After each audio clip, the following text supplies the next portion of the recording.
의 대적 외식이라는 말씀으로 함께 나누겠습니다. 안디옥은 우리가 잘 아는 대로 로마의 군사 도시이고 행정 중심 지역입니다. 또 이 시리아에 있는 그 지역을 관할하기 위한 전략적 요충지가 됩니다. 이곳에는 주로 이방인들이 살고 디아스포라 유대 그리스도인들이 소수 있고 또 특히 헬라인들이 많이 거주하는 그러한 도시입니다. 이곳에 이제 교회가 세워지죠. 그래서 처음으로 그리스도인이라는 이름을 얻게 되고 또 최초로 선교사를 파송해서 바나바와 바울이 1차 선교 여행을 출발하는 그 교회가 바로 안디옥 교회가 됩니다. 오늘 본문은 1차 선교 여행 이후에 얼마 후에 일어난 사건으로 우리가 볼 수가 있습니다. 게바가 안디옥에 있을 때에 이렇게 말씀을 하고 있어요. 게바는 반석, 바위라는 아람어의 뜻입니다. 이 게바라는 이 단어를 헬라어로 하면 페트로스, 그래서 한국어로 이렇게 해서 베드로 이렇게 되는 거죠. 또 베드로의 원래 이름은 요한복음 1장에 보면 요한의 아들 시몬 이렇게 되어 있습니다. 이 시몬이 주님이 이제 제자들에게 질문할 때 너희는 나를 누구로 생각하느냐 이렇게 물으니까 베드로가 나서서 주는 그리스도시요 살아계신 하나님의 아들이시니이다 이렇게 고백을 했어요. 주님께서 이 고백을 받으신 다음에 이제 이 반석 위에 내가 교회를 세우겠다. 베드로 그 이름 위에 내가 교회를 세우겠다라고 하면서 이제부터 내가 너를 게바라 이렇게 말씀을 주신 것입니다. 새 이름을 그때 주신 것이죠. 이 베드로가 안디옥에 있을 때 이제 한 사건이 일어납니다. 유대인들은 나면서부터 율법을 철저히 지키죠. 할례도 받고 또 그 정결 의식에 따라서 생활을 합니다. 그 정결례에 따르면 유대인들은 이방인들과 같이 앉아서 밥을 먹을 수가 없게 되어 있어요. 이게 이제 율법 가운데 되어 있다는 것이죠. 그런데 베드로는 지금 이방인들과 함께 식탁을 나누고 있는 것이죠. 그때 베드로가 이제 안디옥 이방인들과 밥을 먹고 있는데 예루살렘 교회 사람들이 왔어요. 몇 사람이 왔어요. 당시 예루살렘 교회 지도자는 야고보였으니까 야고보가 안디옥에 사람들을 보낸 거예요. 베드로가 이방인들과 밥을 먹고 있을 때 그때 도착을 했어요. 그러니까 베드로가 그 사람들을 보고서 뭐라 그럽니까? 두려워하여 떠나 물러가매 이렇게 말씀하고 있어요. 이방인들과 음식 먹는 것을 유대인들에게 들킬까봐 무서워서 슬금슬금 도망친 거예요. 베드로가. 그 장면을 여러분들이 좀 그려보시면 좋습니다. 이제 바울이 이 일에 대해서 모든 사람 앞에서 베드로를 대면하여 책망했다. 이렇게 말씀합니다. 이것은 그냥 책망한 것이 아니라 노해서 어떻게 유대인답게 살지도 못하면서 당신이 이방인들을 유대인으로 만들려고 하느냐 이렇게 노해서 막 크게 책망을 한 그런 대목이 됩니다. 어떻게 보면 유대인으로 살아왔으니까 베드로가 그렇죠? 옛날 습관 때문에 그런 것 아닌가 이렇게도 우리가 생각해 볼 수 있을 것인데 바울이 이것을 호되게 책망한 이유가 무엇일까? 베드로에게 어떤 문제가 있는 것일까? 오늘 이것을 우리가 한번 같이 생각해 보려고 합니다. 구약 성경을 보면 이방인을 가장 잘 대접하는 민족이 이스라엘 민족이라는 것을 우리가 알 수가 있습니다. 지금 이 베드로 지금 신약 시대에는 이방인들을 배척하고 있지만 옛날 구약의 율법들을 보면은 이스라엘 민족이 이방인들을 잘 섬겼다는 것을 우리가 잘 대접했다는 것을 우리가 알 수가 있습니다. 율법의 중심에는 항상 가난한 자, 소외된 자, 고아와 과부 이들을 잘 대접하게 돼 있고 도와주라고 말씀하고 있어요. 그 가운데에는 나그네라는 사람들이 있습니다. 이 나그네가 이방인에 해당되는 사람들이에요. 이방인들. 그들을 도와주라 율법에 이렇게 말씀이 되어 있어요. 모세의 장인도 미디안 사람 이방인이었죠. 그리고 이스라엘 민족이 출애굽할 때 하나님을 경외하는 이스라엘 민족 말고 하나님을 경외하는 여러 잡족들이 거기에 함께했다. 출애굽기 12장에 말씀을 하고 있어요. 이 잡족들에는 애굽인들도 있고 또 애굽 땅에서 300년 넘게 400년 살았기 때문에 혼혈인도 있었어요. 그러니까 그들이 다 같이 여호와를 경외하고 출애굽에 함께 참여했던 거예요. 이 이방인들이 원래 이스라엘 민족 말고 이러한 잡족들이 이스라엘 안에서 같이 살아가다 보면 아무래도 소외될 수도 있고 또 불이익을 당할 수 있는 요소들이 많이 발생을 하겠죠. 그렇기 때문에 하나님께서 이들을 위해서 특별히 율법으로 규례를 정해 놓으신 거예요. 그들을 보호하기 위해서, 배척당하지 않게 하기 위해서. 가을에 추수할 때는 다 거두지 말고 나그네들을 위해서 그들이 걷어갈 수 있도록 남겨둬라. 이렇게 하나님께서 명령까지 다 하셨다는 거예요. 여러분, 이런 구약 말씀들을 통해서 우리가 알 수 있는 것은 본래 유대인들은 이방인을 멸시하거나 배척하지 않았다는 거예요. 왜냐하면 하나님 명령이니까. 그렇게 하고 싶어도 항상 나그네들을 돌봐주고 섬길 수 있도록 하나님께서 명령하셨기 때문에 배척하지 않았다는 것을 우리가 알 수가 있습니다. 그런데 후대 사람들이, 바리새인들이나 서기관들, 이 후대 사람들이 새로운 유전들을 만들어낸 거예요. 본래의 하나님의 율법, 하나님의 말씀은 그대로 있고 여기에다가 인간적인 요소들을 추가하거나 또는 지키기 힘든 율법들은 제거하거나 또는 고치거나 이렇게 만든 거예요. 이것들을 장로들의 유전이라고 이렇게 말을 합니다. 그러니까 이제 이러한 유전들을 배우면서 성장한 이제 후세대들은 본래의 하나님의 뜻을 바르게 알지 못하고, 물론 율법을 하나님의 뜻을 실천하긴 합니다. 그렇지만 여기에다가 또다시 사람들이 만들어낸 이러한 유전들을 같이 지키고 있다는 것이죠. 이런 생활들이 유대인들의 삶에 깊이 뿌리 내리고 있었던 거예요. 베드로도 역시 똑같습니다. 베드로도 이런 유전에 젖어 있었던 것이죠. 그런 베드로에게 하나님께서 사도행전 10장에 보면 환상을 보여주십니다. 제6시 기도 시간에 하늘에서 보자기가 내려와요. 거기에는 율법이 금하고 있는 짐승들이 가득 들어있어요. 음성이 들려오는데 이것들을 잡아먹으라 이렇게 말씀합니다. 유대인들에게는 있을 수 없는 일이죠. 율법이 금하는 것을 먹는다는 것은 있을 수 없는 일이죠. 그래서 베드로가 그럴 수 없습니다. 내가 지금까지 율법을 어기면서 이런 것들을 먹은 적이 없습니다. 이렇게 거절했어요. 그러니까 하나님께서 내가 깨끗하게 한 것을 네가 속되다 하지 말라 이렇게 말씀합니다. 그리고 이 일이 3번 있은 후에 보자기는 하늘로 올려집니다. 이제 베드로가 이게 도대체 무슨 뜻일까 곰곰이 생각하고 있을 때에 고넬료가 보낸 사람들이 요빠 지금 시몬이 있는 베드로가 있는 그 집에 도착을 해서 문을 똑똑똑 두들깁니다. 이렇게 하나님께서 미리 환상을 보여주신 후에 베드로를 고넬료 집으로 보내신 거예요. 고넬료는 로마 백부장이잖아요. 이방인이잖아요.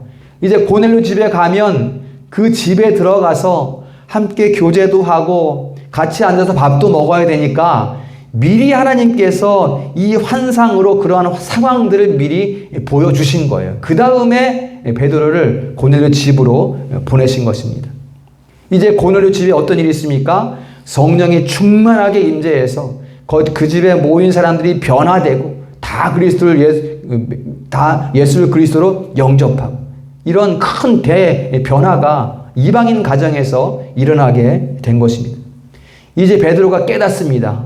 이 고넬료 집에서 있었던 일을 딱 보고서 깨달아요. 사도행전 10장 34절 이하에 보면 내가 참으로 하나님은 사람을 외모로 보지 아니하고 각 나라 중 하나님을 경외하며 의를 행하는 사람은 다 받으시는 줄을 내가 깨달았도다. 이렇게 베드로가 알게 됐어요. 이제 외모로 사람을 취하지 아니하시고, 이 외모라는 것은 얼굴이거든요. 얼굴. 그러니까는 뭐 학벌이나 또 잘생겼든지 못생겼든지 흑인이든지 백인이든지 또는 지식이 많든지 공부를 덜 했든지 어느 민족이든지 상관없이 누구든지 하나님을 경외하는 자들을 기뻐하시는구나. 베드로가 이것을 깨달은 거예요. 로마서 1장 16절에 보면 이 복음은 모든 믿는 자에게 구원을 주시는 하나님의 능력이라. 첫째는 유대인에게요, 또한 헬라인에게로다. 이렇게 말씀을 하고 있어요. 복음은 사람을 차별하지 않습니다. 그리고 베드로는 이방인에 대한 하나님의 역사를 고넬료 가정에서 직접 목격을 했어요. 그리고 자기 입으로 말했어요. 하나님은 외모로 사람을 취하지 않는다. 베드로는 이 복음에 대한 최고 지도자 그룹에 속해 있는 예수님의 수제자입니다. 그런 베드로가 오늘 본문에 보니까 가식적인 모습을 보여주고 있다, 이것입니다. 그러한 체험까지 있고 복음의 최고 지도자이면서도 오늘 본문에서는 가식적인 모습을 보여주고 있다. 이방인들과 식사하다가 예루살렘 사람들이 오니까 활짝 놀라서 도망쳐버린 거예요. 이거는 옛날 습관 때문에 그런 것이 아니라 베드로 지금 내면에 외식함이 자리하고 있는 거예요. 외식에 빠져버린 거예요. 껍데기를 드러내는. 사실은 이방인과 같이 있는 거 싫어요, 베드로는. 왜냐하면 난 유대인이니까. 우리는 선택받은 민족, 나 유대인인데 저 할례 받지 못한 이방인들과 내가 앉아서 이거 싫은 거예요. 그런데 안디옥 교회의 그 변화의 역사가 있고 하나님의 역사가 있고 이방인들이 변화되고 있고 예수를 믿는 사람들이니까 그들과 앉아서 지금 같이 그냥 꾸역꾸역 같이 밥 먹어주는 거예요. 지금 이것은 지금 베드로가 지금까지 어떤 신앙생활을 해왔는지 그것을 반증하고 있습니다. 고넬료 가정에서 역사를 경험한, 목격한 그 이후에 베드로의 신앙이 어땠는가라는 것을 지금 우리에게 보여주고 있는 거예요. 유대인의 신분, 그 거룩한 신분이라는 것에 취해서 외식적인 신앙생활을 하고 있다는 것입니다. 베드로가. 여러분, 외식은 겉모습을 장식하는 거지요. 겉모습을 그럴듯하게 꾸미는 거예요. 여러분, 이게 복음을 망가뜨리는 것입니다. 마태복음 23장에 보면 이런 말씀이 있어요. 화 있을진저 외식하는 서기관들과 바리새인들이여. 이런 말씀이 있어요. 이것을 7번 말씀합니다. 바리새인들과 서기관들을 책망하면서 예수께서 7번 말씀하는데 그 중에 하나가 뭐냐면 바리새인들이여 서기관들이여 그러면서 너희가 천국문을 닫고 너희도 들어가지 않고 다른 사람들도 천국에 들어가지 못하게 하는도다. 구원의 길을 막고 있다 너희가. 이렇게 말씀을 하고 있어요. 예수님께서. 어린아이들이 내게 오는 것을 막지 마라. 예수께서 그랬어요. 제자들이 이 외식에 빠져서 한 자리를 노리고 있었어요. 우리 스승, 우리 선생님 예수님이 예루살렘에 들어가면 이제 로마는 쫓겨가고 이제 우리나라 민족이 회복될 텐데 그때 내가 한 자리 해야지. 이런 생각들 제자들이 하고 있었어요. 그런 외식함으로써 생각하다 보니까 제자들이, 어린아이들이 예수님께 막 달려갑니다. 못 가게 막았어요. 가지마! 못 가게 했어요. 이것을 보고서 지금 예수께서 꾸중하시는 거예요. 어린아이들이 나에게 오는 것을 막지 말라. 이 어린아이들 같지 않으면 천국에 들어갈 수 없다. 이렇게 말씀하셨습니다. 그런데 그 자리에 있던 베드로가 또다시 구원의 길을 막아서고 있는 거예요. 또다시 못 오게 하고 있는 거예요. 예수님 앞으로 사람들을.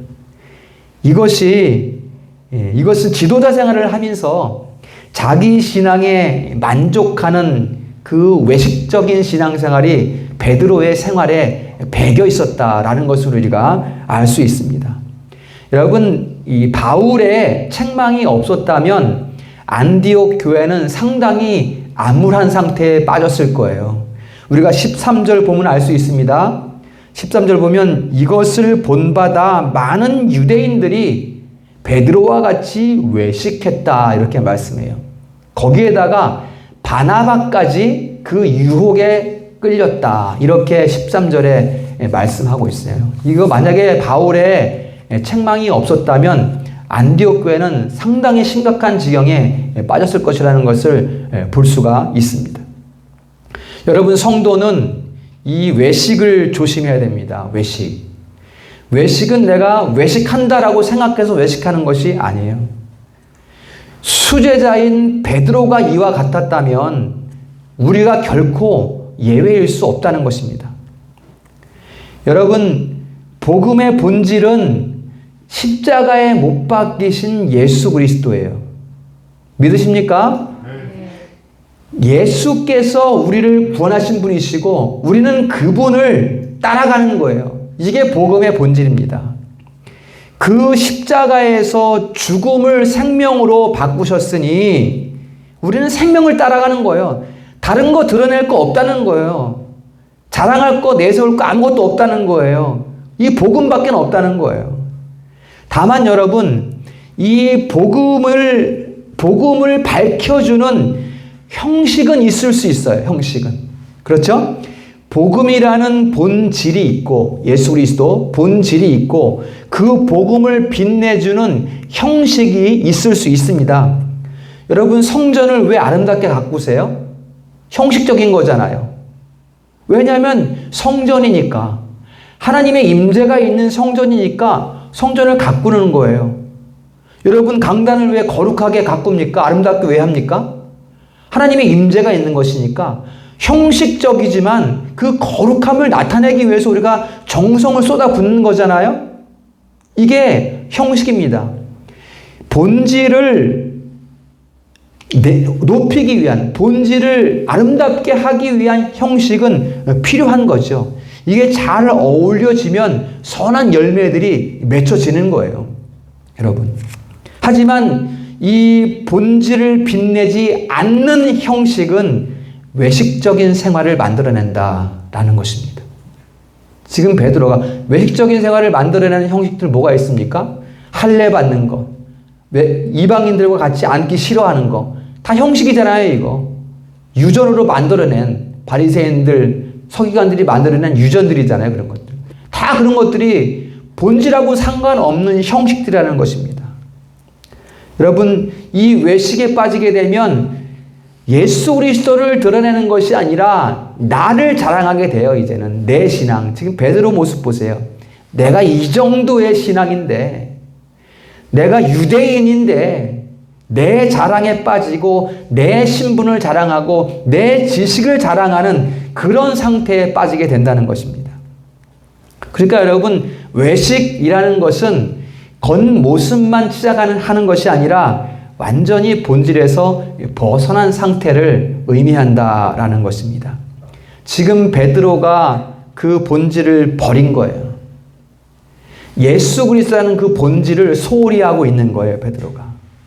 그러다 보니까 외식적인 생활에 빠져버린 것이죠. 이것을 바울이 노해서 책망하고 있는 것입니다. 이게 베드로의 문제라는 거예요. 외식하는 자들의 특징은 지키기 어려운 것은 빼버려요, 여러분. 빼버린다는 게 뭡니까? 이 정도 하면 됐지. 자기를 합리화시키는 거예요, 이 시대로 말한다면. 이 정도 하면 됐어. 지킬 것만 만들어낸단 말이에요. 내가 지킬 수 있는 것만 한단 말이에요. 이게 베드로의 외식입니다. 율법의 1.1획이라도 가감하는 자는 천국에서 지극히 작게 일컬어질 것이며 너희 의가 서기관과 바리새인의 의보다 낫지 못하면 결단코 천국에 못 들어간다. 이렇게 예수께서 말씀하셨어요. 이게 여러분 무슨 의미인가요?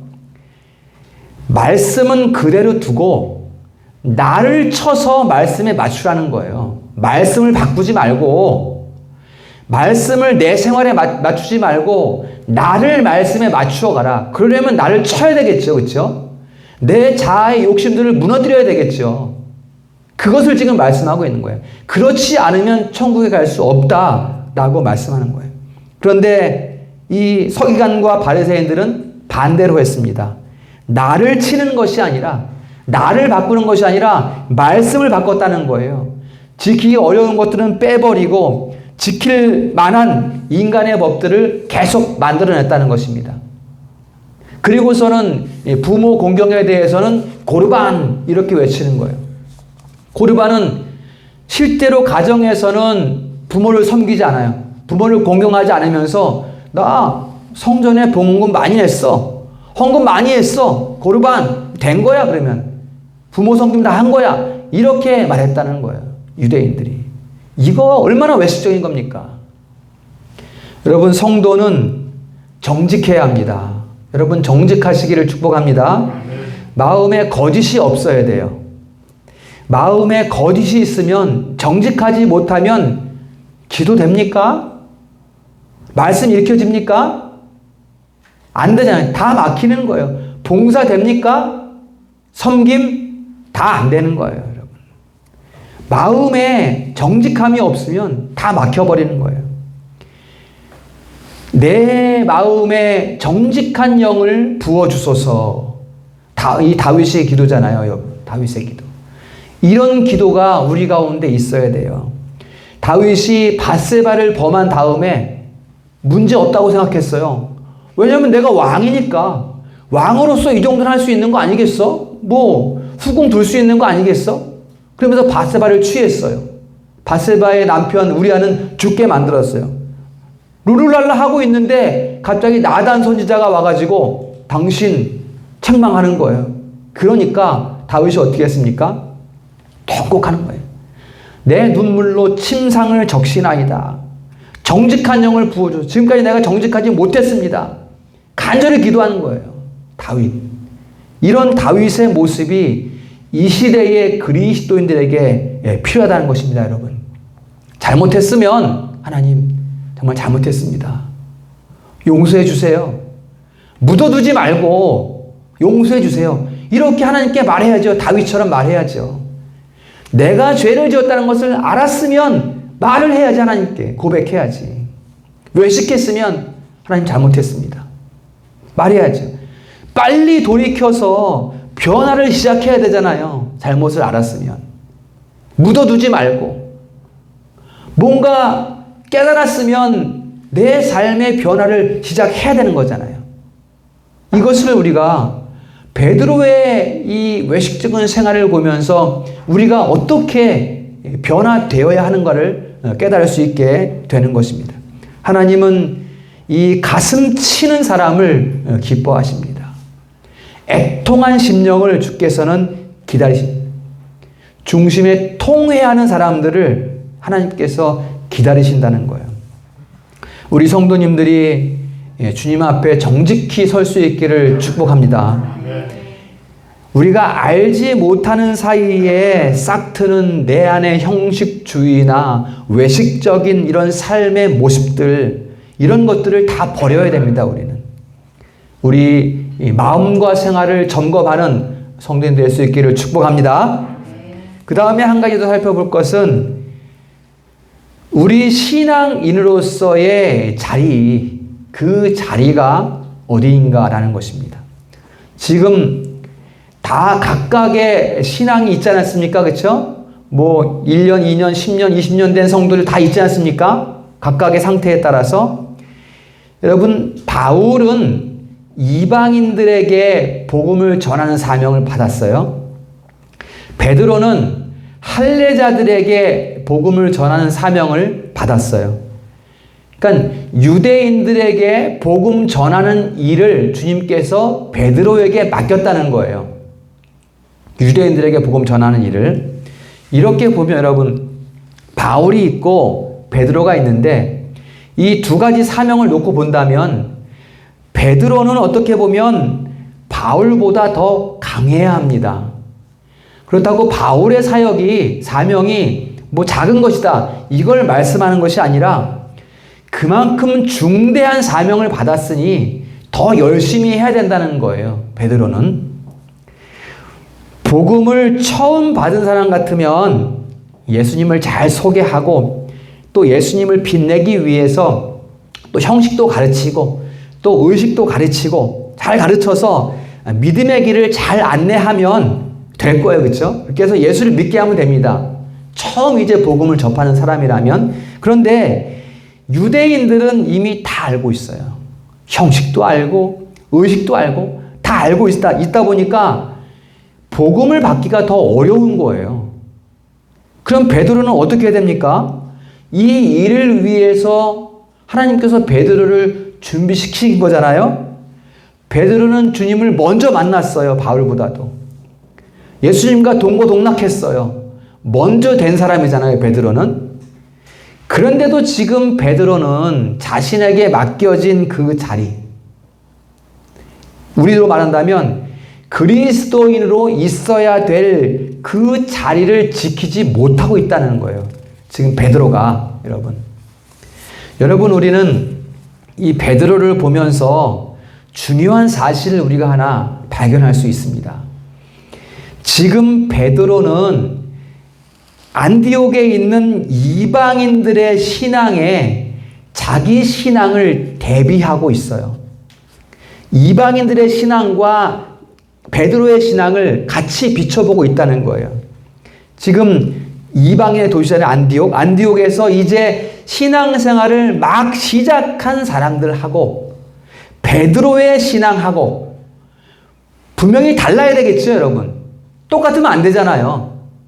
이것을 지금 베드로가 비춰보고 있어요. 그런데 베드로는 이 두 신앙, 이방인의 신앙과 나의 신앙을 비춰보면서 본분을 다하지 않고 있는 거예요. 여러분, 초신자들보다 당연히 베드로의 신앙은 뛰어나 보이겠죠. 누가 봐도. 자신이 봐도 이방인들이 봐도. 그런 자기 모습에 안주하고 있다는 거예요. 나는 저들보다 나으니까. 나는 열심히 했으니까.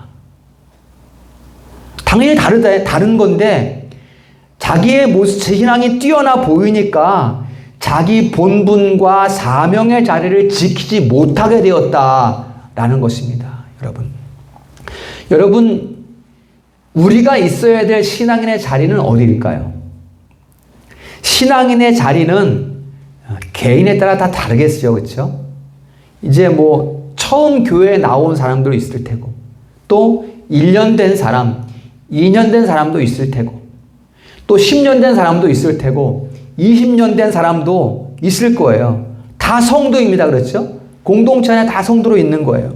그러니까 개인마다 자기의 신앙의 자리에서 각각 다른 목표를 가지고 뭐 1년 된 사람이라면 나 10년 된 성도의 자리에 목표로 두고 열심히 자기의 자리에서 함께 힘쓰고 애쓰고 전진해 가는 게 공동체의 모습이잖아요. 그렇지 않습니까? 그러다 보니까 1년 된 성도가 20년 된 성도처럼 하기 힘들죠. 당연히. 하기 힘든 겁니다. 하지만 난 할 수 없어라고 포기하는 것이 아니라 열심히 기도로 훈련하면서 또 열심히 주의를 이제 훈련하면서 주의를 잘 지켜야지 나도. 이제 나도 성숙한 신앙이 되기 위해서 기도도 하고 또 섬김도 훈련하고 또 봉사도 훈련하고 열심히 해야지. 이렇게 생각하면서 차츰차츰 이제 성숙의 단계로 나아가는 거죠. 그러니까 지금은 아직은 새순 같은 상태란 말이죠. 1년 됐다고 한다면 막 싹이 피어오르는 그런 상태라는 것입니다. 그러면 그 새순 같은 성도들에게 당신 왜 이렇게 못합니까? 열매 맺어야죠. 새순이 열매 맺을 수 없잖아요. 그러니까 요구할 수 없어요. 그들에게 열매 맺으라고 요구할 수 없는 거예요. 그렇지만 그 1년 된 새순 같은 성도는 새순에 머물러 있으려고 해도 안 되죠. 훈련해서 자라나야 되잖아요. 여러분, 근데 머물러 있으려고 하는 성도들 많지 않습니까? 머물러 있으면 안 된다는 거예요. 계속해서 자신을 치는 훈련을 통해서 하나님 말씀에 내 삶을 맞춰가야 되죠. 이러한 훈련이 이제 교회에 나오기 시작한 성도, 1년 된 성도, 2년 된 성도에게 필요하다는 것입니다. 이제 여러분 반대로 한번 생각해 보겠습니다. 20년 된 성도가 1년 된 성도를 바라보면서 나는 저 사람들보다는 낫지. 이 정도면 난 잘하고 있는 거야. 이 정도면 나한테 내 신앙생활 때문에 나한테 뭐라고 할 사람 없어. 이렇게 생각해서는 안 된다는 것입니다. 여러분, 이게 딱 지금 베드로의 모습이에요. 이 정도인데 나한테 누가 뭐라 그러겠어. 이런 모습입니다. 안일함에 빠지는 거예요. 안일함에 빠져 있으니까 외식으로 흘러가는 것입니다. 20년 된 신앙을 했으면 30년 된 신앙을 했으면 30년 된 신앙을 한 사람답게 말하고 행동하고 본이 되어야죠. 왜냐하면 금방 교회 나온 사람도 있고 1년 된 사람도 있고 2년 된 사람도 있으니까 20년 된 성도가 본을 보여야 돼요. 말로, 행동으로, 또 예배 생활로 본을 보여야 되는 거예요. 먼저 변화된 본을 보여야 새순 같은 그 새싹들이, 그렇죠? 성도들이 저렇게 하는 거구나 보고 배우지 않겠습니까? 배워야 되잖아요. 그들도 물론 말씀의 가르침을 받지만 먼저 된 사도들을 보면서 나중된 이방인들이 신앙을 배우는 거잖아요. 그거와 같은 것입니다. 그런데 베드로는 그 새순 같은 이방인들의 신앙 앞에서 척하고 있어요. 척. 난 이 정도야. 멋있는데 나는. 외식, 겉모습만 비추어지는 외식에 빠져버렸다는 것입니다. 여러분, 이런 모습이 이 시대의 그리스도인들에게 얼마든지 나타날 수 있다는 것을 우리가 꼭 기억을 해야 됩니다. 이게 나에게도 나타날 수 있어요. 베드로, 수제자 베드로에게 나타났다면 누가 예외가 될 수 있겠습니까? 여기에 계신 성도들에게 나타날 수 있다는 것입니다. 여러분, 예수의 사람은 십자가와 부활 외에 결코 자랑할 것이 없습니다. 그 십자가 앞에서 어떻게 나를 드러내겠습니까? 그리스도 외, 예수 그리스도 외에는 드러내 보일 것이 아무것도 없어요. 그렇습니까?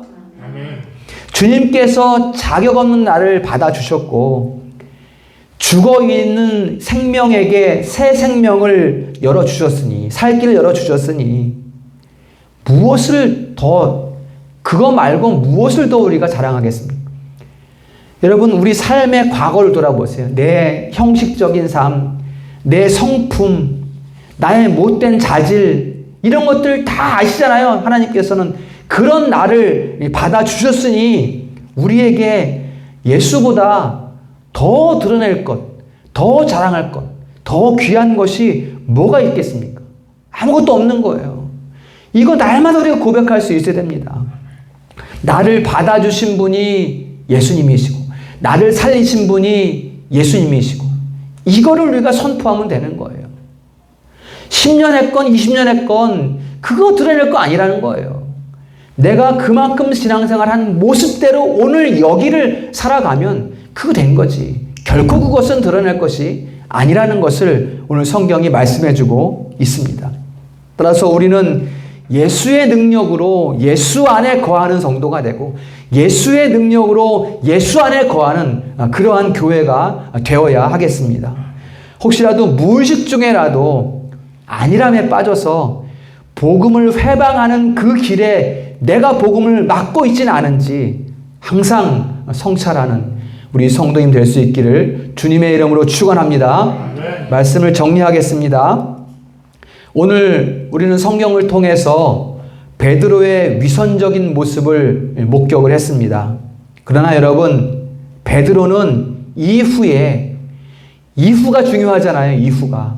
잠시 이런 외식감에 빠져 있었지만 이후 복음의 증인으로 충성된 삶을 살면서 로마로 들어가서 순교의 자리로 나아가게 됩니다. 똑같이 예수님과 다른 십자가의 형태의 십자가의 모습이지만 십자가에 달려서 베드로도 순교하게 되는 것입니다. 누구나 여러분 실수는 있을 수 있습니다. 모르고 그럴 수 있는 거예요. 모르고. 알고 그랬다고 해도 그건 잠시입니다. 그 실수의 자리에 오래 머물러 있으면 안 된다는 거예요. 거긴 늪이에요. 늪에 깊이 빠져들면 헤어나오지 못하는 거예요. 그러니까 알게 된 순간 바로 벗어날 수 있어야 됩니다. 주님께서 여기서 벗어나게 하시기 위해서 여러분들에게 계속해서 말씀을 주고 있다는 것을 기억하시길 바랍니다. 상황을 통해서 인도하셔요. 상황. 여러분들의 상황을 그쪽으로 데리고 가서 하나님께서 알게 하시려고. 또 교회에서 말씀을 통해서 알게 하십니다.